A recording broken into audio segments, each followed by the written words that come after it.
Hey Tracy, I'm really sorry, but something came up and I can't make it to your place tonight. Oh, really? You mentioned you were coming over to spend the night, remember? Such a rare occasion for us to have this time together. I even made a big dinner for tonight. Man, this really sucks. Yeah, I know, I'm genuinely sorry about this. I have to stay late at the office tonight. They're pushing hard to get this project finished by the end of the day. No exceptions. I'll make it up to you though, I promise, okay? Next time, I'll make sure we have a great time together. I was so excited about tonight. But I guess if your work is forcing you, then you can't help it. Okay. Well, let's plan for next Sunday instead. And we'll go watch a movie together, alright? If we do that, I'll forgive you for tonight's change of plans. No worries, I can make that happen. I'm sorry once again about tonight. It's okay. Get that project done, okay? I'm counting on you. Thanks, I will. Tracy, I love you. Love you too. Bye. Goodbye.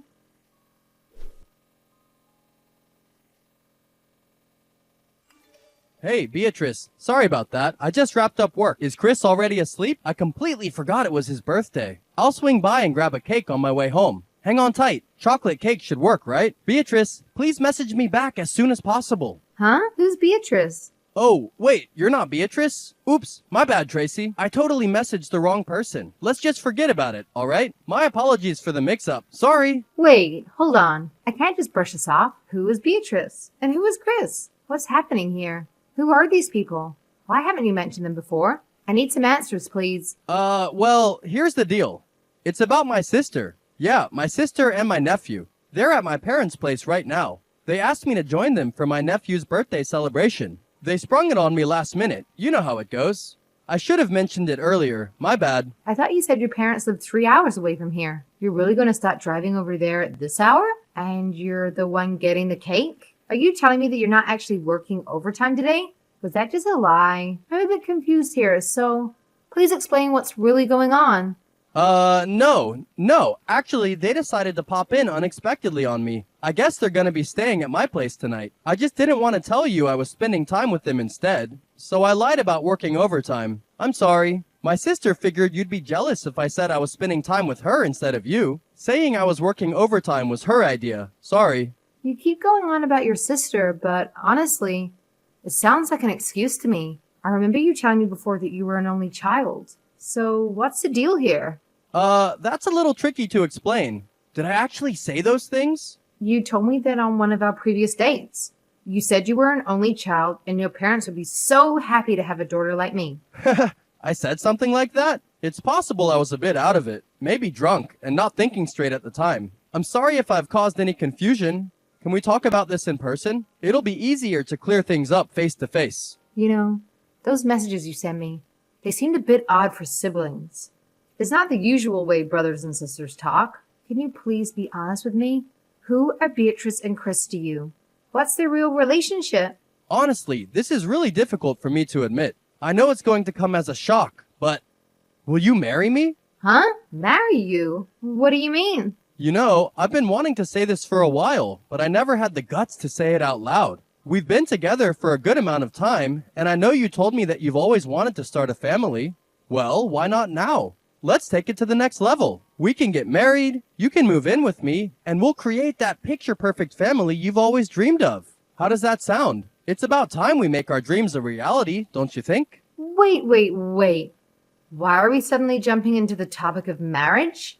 Can't you see what I'm getting at here? I'm asking you to be my forever partner, darling. I know it's not the grandest, most romantic proposal out there, and the timing might not be perfect, but hear me out. My feelings for you are as genuine as they come. So, Tracy, my love, will you do me the honor of becoming my wife? Will you walk this beautiful journey of life with me, hand in hand, till the end of our days? Hold on a second. Are you really trying to divert my attention by proposing to me right now? Do you honestly think I'll just overlook the whole Beatrice and Chris situation if you randomly pop the question? You've got some nerve, I must say. Instead of avoiding the topic, why don't you just come clean and tell me who they are and how they're related to you? I guess it all comes down to this, huh? The truth is, I have a wife and a child. I'm married. I'm truly sorry for not being upfront with you about it before. What? You're married? For real? I'm really sorry for not telling you earlier. The thing is, I actually got married about 5 years ago. Chris is my 4-year-old son. I know I should have brought it up sooner, but honestly, it was such a tough thing to say that I kept putting it off. I didn't mean to keep it from you, and I regret not being more open. But when we first met, you told me you were single. So you must have been looking to cheat before you even met me, huh? When we met, I told you I wasn't looking for any kind of one-night stand. I told you I was looking for a life partner. I told you that, and you still lied to me? So you intended to deceive me from the start? I never intended to deceive you. My feelings for you are genuine. When I first saw you, I fell head over heels and felt an irresistible connection. I believed I had to be with you, no matter what. But when you said you wouldn't be with a married man, I didn't know how to handle it. So I failed to mention my marriage. I truly regret not being upfront about it. I understand if you're hurt or disappointed. Is it really so terrible that I got married? Of course it is. That should be obvious. I don't want to be your dirty little mistress. Now everyone's just going to think I'm a little whore. But I didn't know. You don't think what you're doing is bad for your wife or your child? Yeah. I feel really guilty about all of this. I feel bad for you, Beatrice, and Chris. But here's the thing. I can't change the way I feel about you. It's just not that simple. I mean, you liked me too, right? That's why we started dating. You even said you loved me. So, are you really gonna stop loving me just because I'm married? I know it's complicated, but let's try to figure this out together, okay? Yes. What you did to me was so bad. It made me instantly hate you. We've been seeing each other for 3 years. And you said your son is 4 years old? So you've been cheating since he was only a 1-year-old? Ugh. My 20s are supposed to be the best years of my life. I'll never get those 3 years back you took from me. That's the whole reason behind this proposal, sweetheart. I want you to be my wife, to have that lifelong commitment between us. Once we're married, all these worries will fade away. You won't have to stress about these things anymore. No way I'm gonna get married to a man who betrayed his own family. You're disgusting. I'm truly sorry for the pain I've caused. I love you, and that's the honest truth. If you're feeling this hurt and there's no way to change that, I understand. Okay, let's break up then. I cherished the 3 years we had together, and I'll always remember our time fondly. I want you to move on and find happiness in your future. I wish you all the best. Goodbye. No. Hold on a minute here. Why are you acting like you didn't do anything wrong? And that this whole incident is just going to end here? You think things are just going to end beautifully for you? You're going to own up to what you did. Wait, are you suggesting that you want me to divorce Beatrice and marry you instead? It's not that simple, you know. I have a child too, and there are a lot of factors to consider. But if that's what you truly want, if you're serious about it, then I guess we need to have a serious discussion about the future and figure out the best way to move forward. Just know that it won't be an easy decision for anyone involved. That's not what I mean. I mean you're going to tell Beatrice what you've been doing. You're going to tell her that you've been cheating and see if she can forgive you for it. You betrayed your family, and you think you can just get away with it? Hey, isn't it better if they stay in the dark? I mean, my wife doesn't know anything about you. Honestly, I'm not sure if we can split without me telling her about you. And trust me, if she finds out about you, it'll only make the whole divorce messier. Let's keep things simple and drama-free, okay? Why are you still harping on that? You have a young child, for crying out loud. Do you even realize how incredibly irresponsible your actions are? I can't stand all these lies and deceit. Frankly, I don't want to be married to someone like you anymore. Why the resistance? Ugh, you're upset because I'm already married, right? Because technically you can't marry me as things stand. But hey, if I go ahead and divorce Beatrice, then you'll have the chance to marry me. Problem solved, isn't it? I don't see what's so wrong with that solution. Oh, the fact that you lied to me about your wife and child makes me think you'll just do the same thing with another woman if we got married.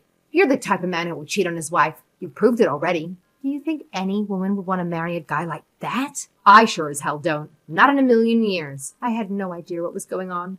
So it wasn't my fault. But now that I know, you can bet I'm going to be there and tell your wife. You don't have to show up here. I've already made it clear that things will be okay if she remains clueless. If you're not interested in being together anymore, that's cool. Let's just call it quits and leave it at that. No need to complicate things any further. I can't just ignore this, you know? I made a terrible mistake getting involved with a married man. I need to come clean to your wife, or I'll never be able to forgive myself. Maybe, just maybe, she'll find it in her heart to forgive me. I've made up my mind. I'm going to talk to her tomorrow. It's the right thing to do, no matter how difficult it might be. Don't come here. If she finds out about us, she'll definitely file for divorce and take everything. Do you really want that to happen to me? Well, I want you to get what's coming to you. Go ahead.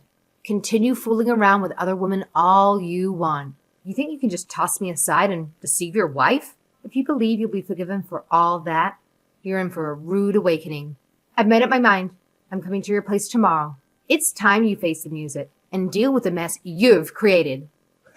Do you really think you can corner me like this? Fine, go ahead and head to the apartment you think I live in. Nobody will be there. That's just a rental property I own, not my actual residence. My family and I live in a completely different place. So, feel free to waste your time and energy, but you won't find what you're looking for. What? What are you talking about? Are you telling me that you actually went to the extent of renting an apartment just to cheat on your wife? Just so you could deceive women and pretend to be single? I can't even wrap my head around that level of deceit. That's beyond messed up. How could you do something like that? You got it. Once I move my stuff out of that place and block your number, you won't have any way to reach me again. You see, you have absolutely no clue where I actually live, do you? You thought you could meddle with my life? Well, let me tell you, it's so easy for me to escape from you. So, sucks to be you.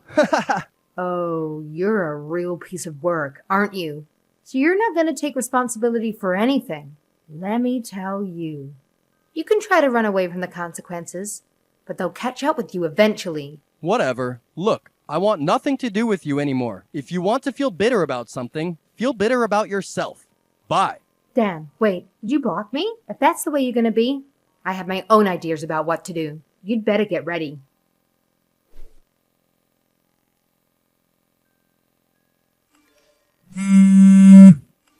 Tracy, where are you? Did you say something to Beatrice? Oh, well. Look who decided to unblock me after all this time. Did something happen with Beatrice? I can't help but wonder what's going on. Spill the tea if you don't mind. Don't play dumb with me. I just came home and Beatrice and Chris are gone. And there's divorce papers sitting on the table. There was a letter beside the divorce papers too. It just said, I'm moving back in with my parents. Tracy told me everything. What did you say to her? And how did you figure out where I live? Be very careful with your answer or I'm gonna sue you for ruining my life. I didn't tell her to do anything. I just told her what I did. I just wanted her to forgive me. I hired a private detective. They figured out where you lived. I just wanted to apologize to Beatrice with all my heart. She let me explain everything to her in detail. I showed her our chat history and the pictures of us. You did what? Have you completely lost your mind? If you're thinking of suing me, be my guest. But here's the thing. Beatrice is on my side. We both discovered that we've been deceived by you for years. She even mentioned that if I assist her with the divorce process, she'll forgive me for everything. It's truly unbelievable that you would ever cheat on such an amazing person like her. Do you even realize the magnitude of what you've done? You've shattered our entire family. My son is going to be ripped away from me because of this. Do you think I'll ever be able to forgive you for causing such irreparable damage? I'm not the one who destroyed our family. That was all on you. When you chose to deceive others, this is the inevitable outcome. Your actions and lies are what caused this mess we're in. Please, I don't want to get divorced. Tracy, if this is about money, I promise I'll give you whatever you ask for. Just talk to Beatrice and convince her to put a stop to this divorce. She won't listen to me, but maybe she'll listen to you. I'm willing to do whatever it takes to save our marriage. You know what? I don't think I should involve myself any further in the situation than I already have. If you and Beatrice end up getting divorced, it'll be a fitting consequence for your actions. Beatrice is a good person, and if she decides to divorce you, I really hope she receives a fair amount of alimony and child support. In the end, everything will work out just fine, won't it? Things aren't going to turn out great, and I can't believe you would say something like that. If only you had kept quiet, everyone could have been happy. But now, the situation has spiraled out of control. It's all your fault. No, you'd be the only one happy if I did that. Now you can see what happens when you cheat on someone. I was careless too, for believing all your lies and not checking on you more thoroughly. I guess that's why they say live and learn. Losing 3 years of my life was a high price to pay for that lesson, though. I'll remember this the next time I fall in love. So thanks. It's probably going to be pretty tough for you from here on out. But good luck. Hold up. Don't think for a second that this is the end of it. You've completely messed up someone's life, and you believe you can walk away from it unscathed? Think again. This isn't something that can be brushed aside so easily. Oh, God. You're persistent, aren't you? I don't need to do anything else here. The rest is up to Beatrice. If you're going to insist on keeping me in on this, how about a harassment case to go along with your divorce case? What? Is there any other insane stunt you haven't pulled, you witch? You keep texting me, saying things that can easily be taken as threats. I've told you your divorce has nothing to do with me, but you still won't leave me alone. I might have to show this chat log to my lawyer and see what he thinks of it. So, what are you gonna do? After Beatrice takes half of your stuff, and you have to pay her alimony and child support, are you gonna have enough left over to pay her harassment case settlement too? You're asking for the impossible. You know very well I don't have that kind of money just sitting around. It's not like I can magically conjure up a fortune out of thin air. Absolutely not. So, just leave me out of this. Our relationship is finished. Done. Kaput. I want absolutely zero involvement with you from this point on. I have no desire to see or hear from you ever again. Is that crystal clear? Let's make a clean break and move on with our lives separately. But I'm sorry, all right? I really am. I've had a change of heart, I swear. Please don't desert me too. I'm begging you, please give me another chance. I know I messed up, but I'm willing to do whatever it takes to make it right. I don't want to lose you. Can we please find a way to work through this together? I'm into honest, caring men. So no. Have fun. Goodbye. Please don't leave me. Hey, I'm begging you. Following that, Beatrice proceeded with the divorce from Dan, and as a result, Dan had to provide her with a substantial amount of money. He had to part with a significant portion of his savings and relinquish most of his property. Now, a major chunk of his income goes towards fulfilling alimony and child support obligations. Beatrice decided to move back in with her parents, who were assisting her in raising Chris. As for me, I've learned my lesson, and am currently dating a trustworthy man. I have complete confidence in his honesty and integrity.